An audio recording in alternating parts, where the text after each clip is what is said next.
Global Championship has wrapped up and we have crowned our first global champions. Miro and Cooper walk away achieving something not many can say that they have, and that is winning a world championship. But speaking of world championships, this begs the question, was global championships bigger and better than World Cup? My answer might surprise you. So let's go ahead and dive in, talk about the ins and outs a bit of the event, and tell you why I think this could actually be a bigger event than World Cup was. Let's get into it. Let's start off by talking about the broadcast quality and the stream itself. Blast alongside Epic produced one of the best shows we've seen in the Fortnite space. From the way the show was paced, the quality and tech behind the show, and so much more, it really was probably the best quality event we've seen produced to date. Interestingly enough, the show was heavily focused on the broadcast. Being there in person was incredible. Being a part of the vibes was really cool, and obviously nothing really beats being in the arena, but you could tell the first priority of the show was the broadcast. And clearly that showed through the viewership numbers. We'll get more into viewership later, but my focus is about the broadcast now.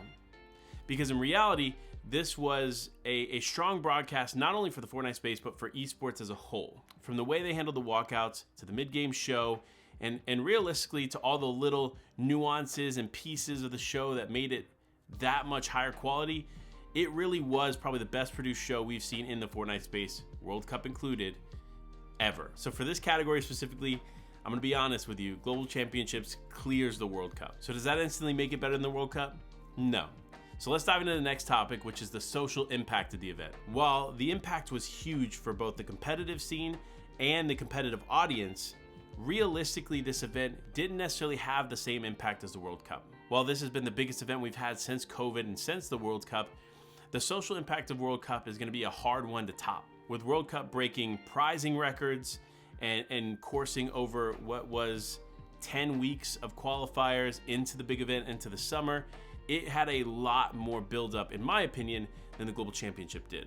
Now, that's not to say that the major system wasn't a buildup in itself, but it was almost like a small build-up, then a lull. Small build-up, then a lull. Small build-up, then a lull, and then the Global Championship. And while I think the major system is probably the best way we can go for future competitive events, I'm not necessarily saying it was the best build-up for Global as a whole.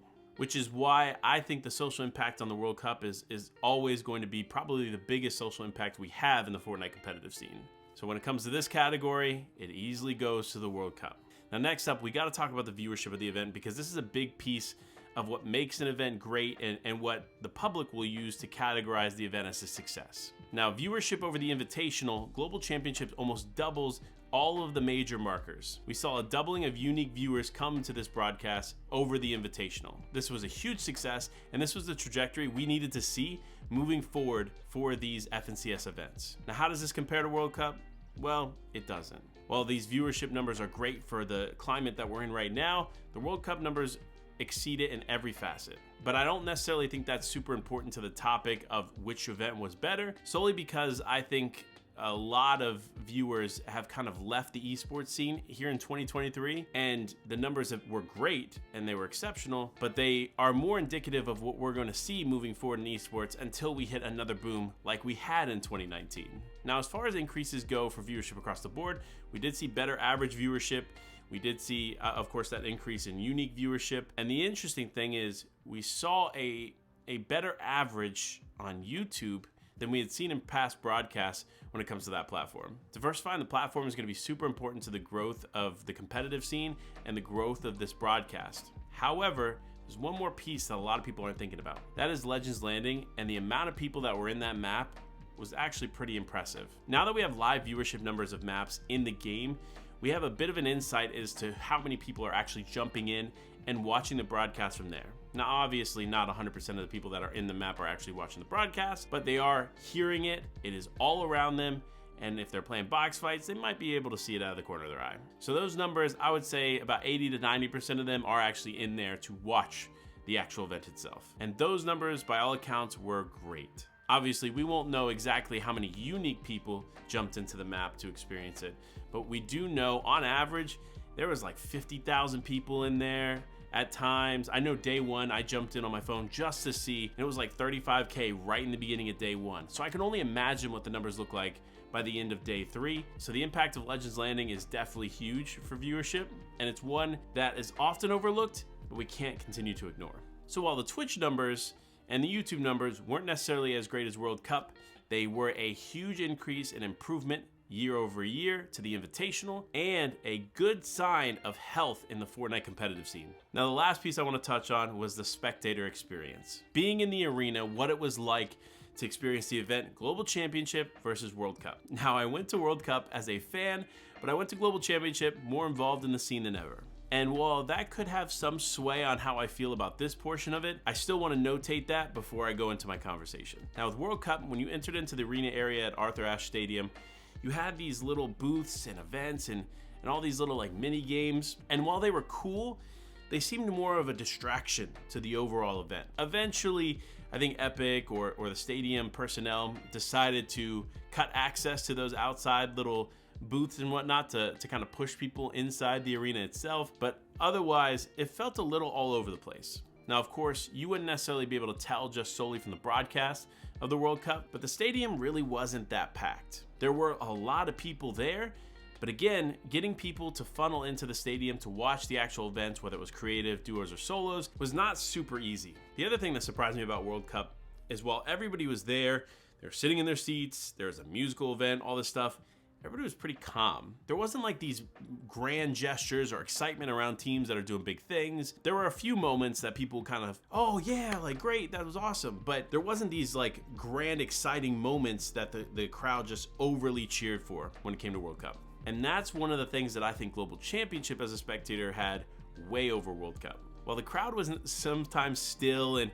maybe not as active for certain things, i.e. the Two Friends concert, they were hyped for the actual gameplay itself. It was really cool to see the M8 crew supporting their team. Every time they were on the screen or even remotely into a fight, they were chanting and screaming, and the excitement from a fan base like that is really crucial to the overall spectator experience. On top of this, at Global Championship, the stadium was packed. Now, day 1, it wasn't quite filled, but 2 and 3, that stadium was full. Royal Arena was packed out, and it was really cool to see the passionate people showing up to support the Fortnite scene. Those super impactful moments like Zeke standing next to the trophy, introing the whole weekend, and of course Levin right before Game 6, those moments were that much more enjoyable to experience solely because the crowd was into it and full. So the energy was high, the vibes were great. While you get that in most LAN situations, there was something just special about being inside the Global Championship that I just didn't feel the same way as a sole spectator in the World Cup. Now, of course, we've talked about a few things. We talked about the production quality, which I think Global Championship clears, social impact, which I think World Cup clears, viewership numbers, hard to say with the current metrics that we have in esports and how much the numbers have dropped across all esports. But realistically, when you break down all these things plus the spectator experience, I just think the Global Championship was a better show. Yes, the prizing was less, and maybe it would have been better if prizing was matched or whatever other arguments you could make towards that. However, the Global Championship as a show and experience for the players and the spectators, I think exceeds and well exceeds the experience of the World Cup. And for the people that are hoping for future World Cups or something that they think is closer to a World Cup, I think this is it. Global Championship is what we should be expecting year over year and should be hyping up when it comes to these competitive events. Now, it's unclear what the next year is going to look like, but I imagine it's going to be pretty similar to what we have this year. My one hope year over year when it comes to the competitive 2024 year, I'm really hoping for an additional LAN, an invitational type that could be solos, could be duos, could be trios, whatever it is. Ideally something separate from what the rest of the competitive year is. Invite a bunch of people in, and it needs, I think realistically needs to be NA. Sorry, European fans. It's just really tough to get a lot of people in one place in Europe, and I can only imagine the impact it's going to have now that these new visa and rules are in place where anybody traveling from America to Europe has to get permission first, even as a spectator. So I think the future of these things are going to depend on location and a lot of this other stuff, but I'm really hoping that we get to see 2 LANs in the new year, official LANs, not including Gamers 8, well now the Esports World Cup, but that's what I'm hoping for. That's my hope going into the new year. But that's a little bit about my thought process, why I think Global Championship was bigger than the World Cup. It actually stems from a conversation I had with another person on the talent team, and I appreciate them having that conversation with me because it was a good one, and it opened my eyes to what was a little bit of World Cup bias and realistically showed me that Global Championship was a super special event for the scene.